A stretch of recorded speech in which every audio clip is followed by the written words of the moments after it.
It's always like that. Really? Yeah. It's always. Twist, make it whatever they want. Regardless. How it's treated, whatever. Things that we did.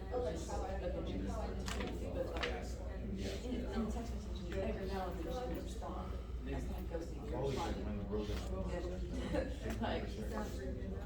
Yeah. That's what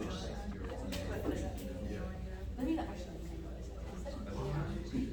And it's just like. That's a maybe. Yeah. It doesn't even know. Every job that I've done, Yeah.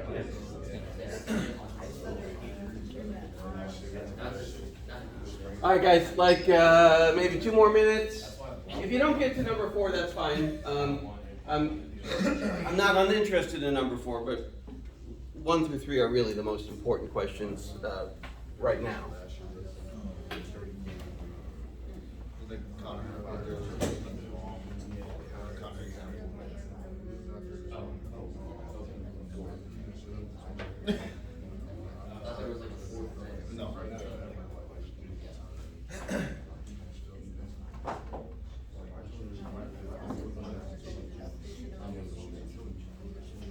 You just did. I did like a little.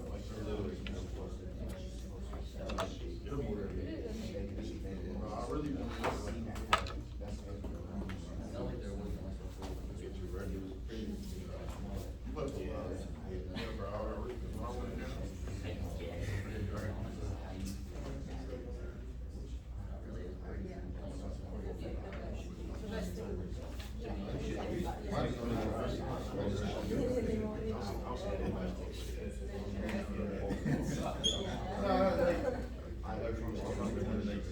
You feel bad, right? There's always a people, but then yeah, she's good. She's kind of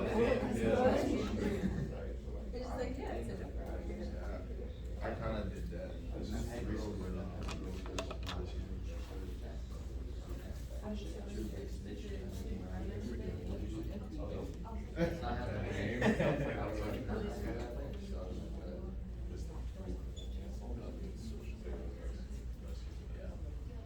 All right, so let's start talking about this essay together.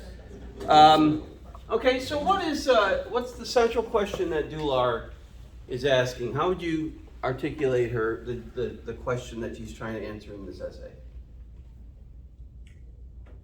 Is ghosting morally permissible? Yeah. Is ghosting ever morally permissible?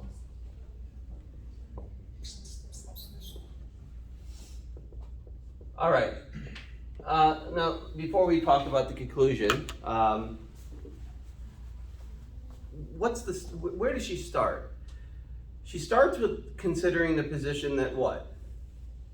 In the introductory section, that first section. What do most people think about ghosting? It's kind of not a People good kind of thing. think it's a little rude. It's rude, okay? Yeah. Right, so in that very first paragraph on 67 to 68, right, she discusses why most of us, if we're, dating, don't want to be ghosted. And she talks about what the phenomenon of ghosting seems to imply for dating, that we have dating practices now that are set up, as she says, as relation shopping, where we're commodifying and objectifying others. Okay? What does she mean by that? That dating practices, including ghosting, that are fairly common, commodify and objectify people. It's kind of like window shopping for people. You're just looking at them at face value, not actually getting to know them beyond what they have posted. It's their. Okay? It's like, if you treat somebody as a commodity, you're kind of treating them as a thing, as just I'm not really, I thought I wanted thought I wanted this phone, but I don't like it. It doesn't do what I want to do, so I'm going to get the next model that comes out or something like that. Or I thought I'd like these shoes, but they're just not as cool as I thought they were, so I'm going to get a different pair of shoes. I mean, you know, we can't always afford to do those sorts of things, but, you know, or the cafeteria, right? Yesterday, whatever day they had Salisbury steak, it was absolutely horrible. The sort of thing where you take one bite of it and you taste it the rest of the day. Isn't that the calf every day? Yeah. No, it's not everything every day. And at least there are generally choices, but I think this was on Monday. There were not very good choices. Most days I'll go back and get, that sort of shopping for food that that sort of thing, okay? So we shouldn't treat one another that way. That's what we generally think, right? We should treat one another with respect, and ghosting is a form of, treating other people in ways that's contrary to respecting them, morally speaking, okay? Is that the position that she's taking, though? What is her position? So most of us would answer something like this. The question like this is, no, that's not good. It's rude at best, and it's, a form of moral disrespect at worst, where you treat the other person like an object. What does Dular say? What's her thesis? What's the position she takes? She's saying ghosting is permissible because it serves as protection for one. Okay. Rejection. Is ghosting permissible? Is she saying ghosting is generally permissible? In certain contexts. For anybody? The point she's taking is like defending women in terms of. Okay, Addie, so it's if... okay because it's more than permissible when you're faced with someone who won't accept rejection. Okay, so do you have to be faced with rejection for it to be permissible? No. Okay, we'll get back to that and talk about it. But if you had to identify, say on page 68, a passage, a line or portion of a line where she states her thesis, give me a specific passage of text that you think captures her thesis.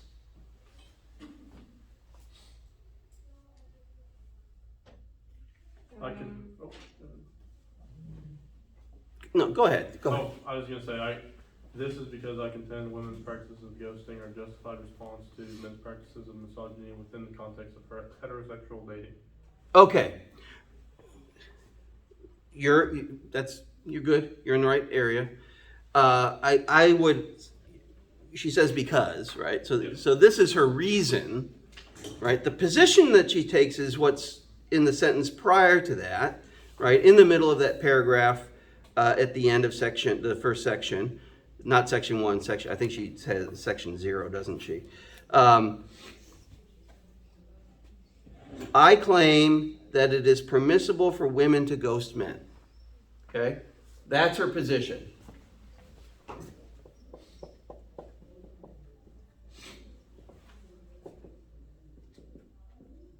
Now, does this mean that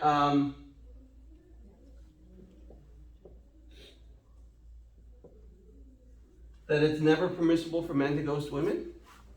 Is she saying that? No, not necessarily. Not necessarily. But she's wanting to do this, right? The position that she's arguing against, that's articulated in that first paragraph in the introduction, is what we might call kind of an ideal position, right? Ideally, people aren't going to relationship shop. Ideally, people aren't going to treat one another as commodities and as, objects. Ideally, people are going to treat one another respectfully and, as in morally positive ways, right? In an ideal world, ghosting would be, again, rude at best, morally disrespectful at worst. Okay? But do we live in an ideal world? Do our relationships always governed by feelings of respect? No, right? people mistreat and abuse one another all the time. And she's concerned about the specific experiences that women tend to have. Okay? This is the same sort of argument that might be made about issues like, say, racism, right? Are there people who oppose teaching the darker passages, say, of American history in schools? Yeah. Okay? And sometimes the argument is that we don't want to divide people. We don't want people to feel like they should feel guilty for things that they had no part of, and so on and so forth.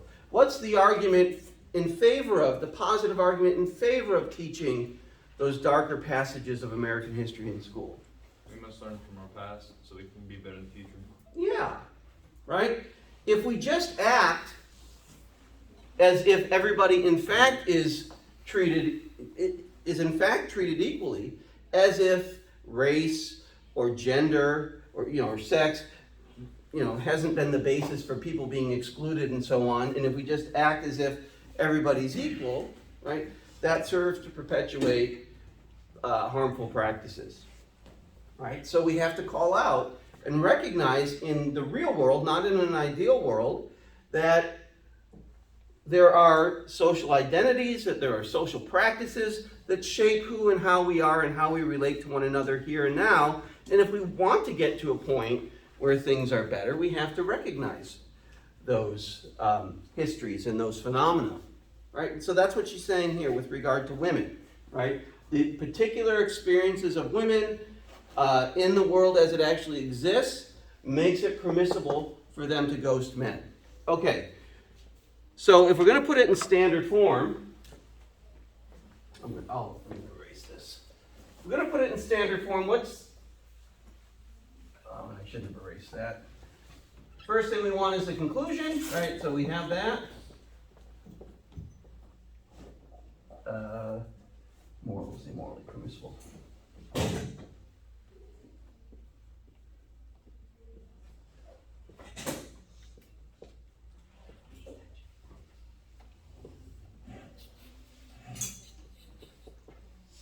Okay? We're going to represent this as a two-premise argument from principle. Okay? So if we're doing that, what's the first premise going to be? I'm not asking what the first premise says. I'm asking what sort of thing in an argument from principle will that first premise be? A moral principle. Okay? So what is that moral principle? Can you point me to a place in the text where she identifies the moral principle that guides her argument? She said it was morally permissible for someone to take action that would prevent them from undeserved harm. Awesome. That makes me so happy. Because that is, at least in my reading of this essay, the best articulation of the principle that she's being guided by. And I don't think anybody in the last class identified that. And it's 7 pages into the essay and just a couple of pages before the end, right? So she has a whole bunch of stuff there that precedes it, and we'll talk about that in a minute. But this is the moral principle. It's morally permissible for someone to take actions that would prevent them from experiencing undeserved harm. Or we could say more briefly, it's morally permissible to take actions that would protect you from experiencing undeserved harm. Okay?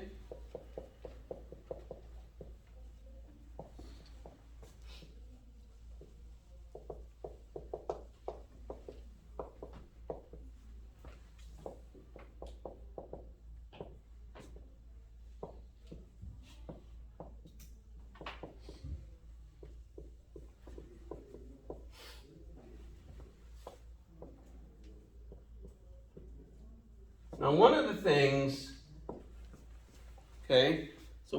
that's not present in this principle is any reference to ghosting, okay? Is any reference to women.